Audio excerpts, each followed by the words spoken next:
Welcome to History in Flames. Empires rise and fall, the past comes alive, and fire and ash. Subscribe and relive the stories that shaped the world. In the grand halls of Blenheim Palace, Oxfordshire, on November 30th, 1874, a child was born who would one day stand as a colossus against the forces of tyranny. Winston Leonard Spencer Churchill, born into privilege and expectation, followed a path far from easy triumph. A rebellious youth, he sought adventure as a soldier and war correspondent across India, Africa, and Cuba, sharpening a pen as fierce as his ambition. By the early 1900s, Churchill plunged into politics, earning a reputation for brilliance, boldness, and controversy. By the early 1900s, Churchill plunged into politics, earning a reputation for brilliance, boldness, and controversy. As First Lord of the Admiralty in 1911, he modernized the British Navy. But World War I brought devastating setbacks. The failure of Gallipoli forced resignation and sent him to the trenches of the Western Front. His backing of the disastrous Gallipoli campaign in 1915 led to resignation and a stint on the Western Front. Commanding troops in the mud of trenches, these trials forged him, teaching resilience amid failure. The interwar years saw Churchill in the political wilderness. From 1932 to 1939, he warned relentlessly of Adolf Hitler's growing menace, decrying appeasement policies like the Munich Agreement that handed Czechoslovakia to the Nazis.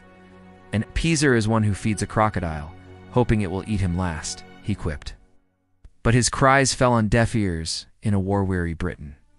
When Germany invaded Poland on September 1, 1939, Churchill was recalled as First Lord of the Admiralty. The signal flags read, "Winston is back." The storm broke in May 1940. Norway fell, France teetered, and Prime Minister Neville Chamberlain resigned amid chaos. On May 10th, at age 65, Churchill became Prime Minister of a coalition government. He later reflected, "I felt as if I were walking with destiny, and that all my past life had been but a preparation for this hour and for this trial." Britain stood alone against the Axis powers. Within weeks, disaster struck. The British Expeditionary Force was trapped at Dunkirk. In a miraculous evacuation from May 26 to June 4, over 338,000 troops were rescued by a flotilla of military and civilian boats. Churchill hailed it not as victory, but a miracle of deliverance.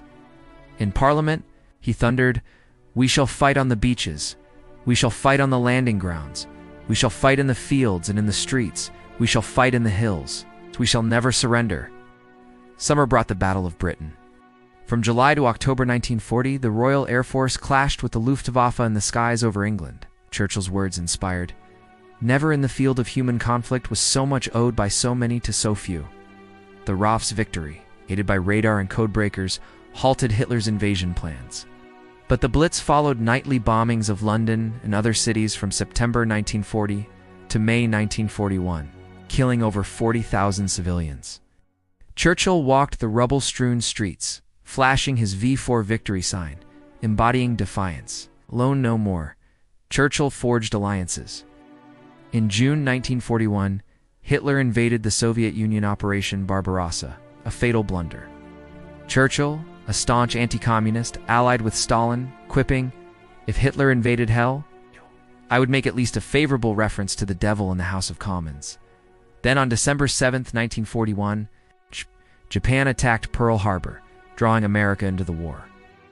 Germany declared war on the U.S. days later. Churchill rushed to Washington, bonding with President Franklin D. Roosevelt. Their Atlantic Charter outlined a vision for a post-war world. The tide turned in 1942, 1943, in North Africa. British forces under Montgomery won at El Alamein in October 1942, the first major Allied victory. "Now this is not the end," Churchill said. "It is not even the beginning of the end. But it is perhaps the end of the beginning." Allied invasions of Sicily and Italy followed, though progress was slow. Churchill's energy was boundless. At 65+, he traveled tirelessly to Moscow, Casablanca, Tehran, shaping strategy with Roosevelt and Stalin. At the Tehran Conference in 1943, they planned the Second Front in Europe, but tensions simmered. Churchill, wary of Soviet expansion, June 6, 1944, D-Day. Over 156,000 Allied troops stormed Normandy, the largest amphibious invasion in history. Churchill had pushed for it, though he favored a Mediterranean focus. Paris was liberated in August. The Allies pushed toward Germany. As 1945 dawned, the Big Three met at Yalta in February. They divided post-war Europe, but Churchill foresaw the Iron Curtain descending. Germany surrendered on May 8th V-Day. Britain erupted in joy. Yet in July, with Japan still fighting, Churchill's Conservatives lost the general election to Labour's Clement Attlee. War-weary Republic sought domestic change. Out of office, Churchill warned of Soviet threats in his 1946 Iron Curtain speech at Fulton, Missouri, heralding the Cold War.